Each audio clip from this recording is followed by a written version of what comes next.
जय श्री राम, जय माता दी, हर हर महादेव। दोस्तों, हमारे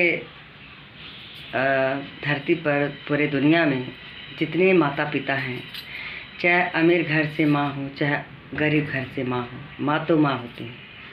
माँ का सपना बस बच्चों के लिए रहता है। वो माँ चाहे अपने लिए आधी रोटी खाती हूँ, चाहे मजदूरी करके खाती हूँ, चाहे अपने हर सपना हर शौक़ को अधूरा करके अपना सपना ख्वाहिश अंधेरों में छिपा के अपने मन को दबा के भले वो माँ रहती हैं, पर बच्चे के लिए वो हमेशा हमेशा एक एक पल के लिए उनके सपना पूरा करने के लिए वो खड़ी उतरती हैं।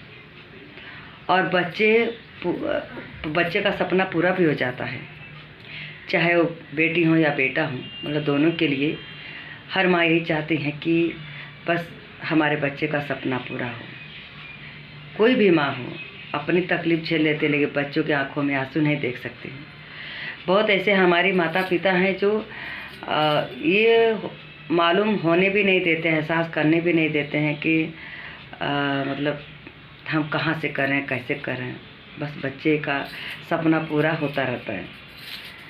और गरीबी से झेलकर, गरीबी से अपनी उतार चढ़ाव देखकर, मेहनत मजदूरी कर कर धीरे धीरे 20-22 साल तक उनका सपना पूरा कर देती हैं। और वो बच्चे लोग, चाहे बेटी हो बेटा हो, वो डॉक्टर बन जाती हैं, इंजीनियर बन जाते हैं, मास्टर बन जाते हैं, शिक्षक बन जाती हैं। और समझे कि अपने पुलिस हो, IPS हो, आर्मी हो, बहुत तरीके से सपना उनका पूरा हो जाता है।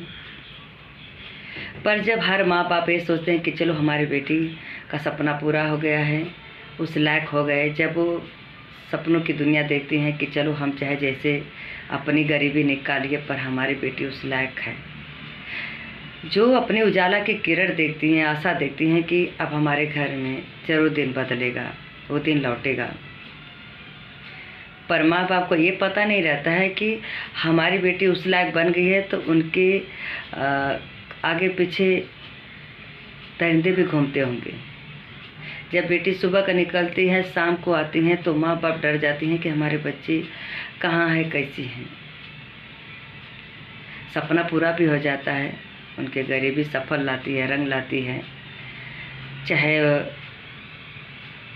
कोई भी माँ हो, अमीर घर की माँ हो या गरीब घर की माँ, बस गरीब की माँ इसलिए कि वो बहुत संघर्ष से, बहुत तकलीफ़ से उस लायक अपने बच्चों को पढ़ाती लिखाती हैं, बहुत दिक्कत कष्ट से अपने बच्चों का सपना पूरा करती हैं, अपने पेट काट कर, अपने आर्थिकी खर्चा को बचा के कैसे कैसे करती हैं। पर वही जो अमीर माँ बाप होते हैं तो उनके लिए थोड़ा आसान होता है, पर ममता वही होता है जो गरीब माँ के होता है। हर माँ की ममता, दिल एक ही जैसे बच्चों के लिए जुड़ा रहता है। बहुत सारे आप देखे होंगे कि जब वो बच्चियाँ कुछ लायक बन जाती हैं, कोई डॉक्टर बनता है, कोई शिक्षक बनता है, कोई मास्टर बनता है, उनके साथ गलत हो ही जाता है। तो ऐसे कितनी माँ बाप यही सोचते होंगे, जिन बेटियों के साथ अगर ऐसा होता है तो बहुत सारी माँ बाप यही सोचते होंगे, इससे अच्छा कि बेटी ही जन्म न ले। अगर ऐसे ही हमारे समाज में, हमारे देश में या भारत के कोने कोने कहीं भी अगर ऐसे बहन बेटियों के साथ ऐसे होता रहेगा, गलत व्यवहार, गलत चीज़ें, और जान भी चले जाए, और तो हर माँ क्या सोचेंगी? हर माँ तो यही सोचेंगी, इससे अच्छा हम बेटी को जन्म ही नहीं दें, ना दुनिया में बेटी आएगी, ना बेटी के साथ ऐसा होगा। उन दरिंदों को क्या पता रहता है कि वो अमीर गरीब, वो माँ बाप कैसे बच्चे को पाल पोस कर उस लायक बनाते हैं। क्या उनको एहसास होता तो ऐसे करते भी नहीं। जबकि माँ बाप जीते जी मर जाते हैं। जब बेटियों के साथ ऐसा होता है, बेटों के साथ होता है, वही जिंदा लाश बन जाती हैं माँ। जो कुछ लोग ऐसे करते हैं बेटियों के साथ, तो हर माँ यही सोचती है कि जिनके अगर बेटी नहीं होंगे उनके लिए तो अच्छा है। जिस माँ के कोख में बेटी जन्म नहीं दी होंगी, जिनके बेटे ही होंगे, बेटी जिस घर में नहीं होंगी, वो तो बल्कि वही सोचते होंगे अच्छा है कि इनके घर में बेटी नहीं है। क्योंकि बेटी होने के लिए बहुत कुछ मिन्नतें मांगते हैं, बहुत कुछ भगवान का आशीर्वाद लेना पड़ता है, उनका माथा टेकना पड़ता है, उन्हें विश मांगना पड़ता है, रातों दिन अच्छा कर्म दिखाना पड़ता है, तब जाके भगवान इतनी एक आम और एक इमली देते हैं। जैसे कि एक बेटा और एक बेटी। पर हर माँ बाप, हम तो ये कहेंगे कि जब हमेशा हर बेटियों के साथ ऐसा होता है तो ऐसे बेटी जन्म देने से क्या फ़ायदा। उनके पास साथ संतुष्टि होगी जिनके पास कोई ना बेटी हो ना बेटा हो। पर दुनिया में आके पालना पोसना, उतना बड़ा करना, पढ़ाना लिखाना, उस लायक बनाना, और बन भी जाती हैं, फिर ऐसे ही राक्षस लोग आके एक पल में छीन ले जाते हैं। वो माँ बाप के ऊपर क्या बीतता होगा। आने वाला कल शायद ऐसा ना हो कि जितनी बहन बेटियों का माँ बाप सपना देखते हैं कि हमारी बेटी इस लायक बने, अब बेटी बेचारी कहाँ कहाँ कैसे अपनी संघर्ष करती हैं, अपनी मेहनत रंग लाती हैं, वही सुरक्षित नहीं है, वही सही नहीं है। तो कोई माँ बाप नहीं चाहेगा कि हम बेटी को उस लायक बनाए। कोई माँ बाप ये नहीं चाहेगा कि हम बेटी को फिर से जन्म दें, क्योंकि इंसाफ तो मिलता है पर जीते जी कोई बचा नहीं पाता है। बेटियों के साथ जब हो जाता है तब कुछ होता है। अगर पहले ही ऐसा किसी को मालूम होता तो हर बेटियों के साथ ऐसा नहीं होता।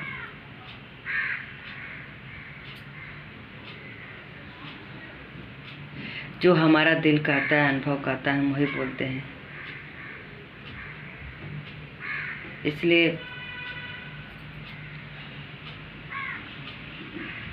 आज के ज़माने में कौन कितना जी रहा है, 50 से ऊपर 60 से ऊपर कोई नहीं अपना जीवन बिता रहा है।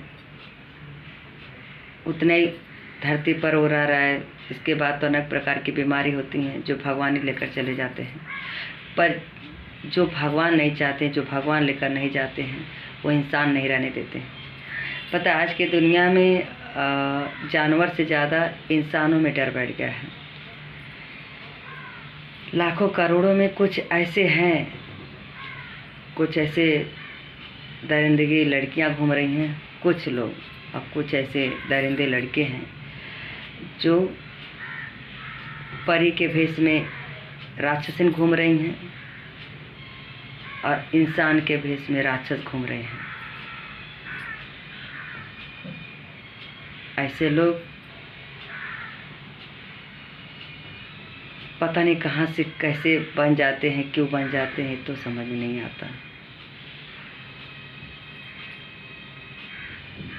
जानवर से ज़्यादा तो इंसानों में डर बैठ गया है। ये दरिंदे शायद इंसान राक्षस होते तो भगवान उनका वध करते, पर ये इंसान हो के इंसानों को ही खा रहे हैं। इंसान हो के इंसानों को ही खा रहे हैं। सोचो, जो एक कहावत था कि 100 के बाद जो 1002, 1003 ऐसे कर के जितना सन बढ़ रहा है, सब बोल रहे थे पहले के लोग कि जानवर तो नहीं किसी को खाएंगे, जानवर तो खुद ही लुप्त हो जाएंगे, इंसान रहने नहीं देंगे। पर इंसानों में जो सोच, बुद्धि, समझदारी, सब कुछ उनको ज्ञान रहता है, फिर भी इंसान को ही खा रहे हैं। ये हकीकत हम देख भी लिए और दिखाई दे रहा भी। आप लोग भी महसूस कर सकते हो कि जानवर का शिकार बहुत कम हो रहा है, पर इंसान को ही मार रहा है। वो कौन सा उनके पास दिमाग नहीं होता है, बुद्धि नहीं होता है। जिस घर को औरत को लक्ष्मी बोला जाता है, उस लक्ष्मी के भेष में तो सुंदर बन के आ जाती हैं, सज धज के, पर उनके अंदर क्या छिपा रहता है, कौन सा कातिल छिपा रहता है कि कोई समझ ही नहीं पाता है कि एक कब इसके मन में क्या चल रहा है, कब किसको मार दे। सारे लोग नहीं होते हैं ऐसे, कहीं कहीं कुछ लोग होते हैं। अब बताइए हमारी बातें कैसी लगी। धन्यवाद।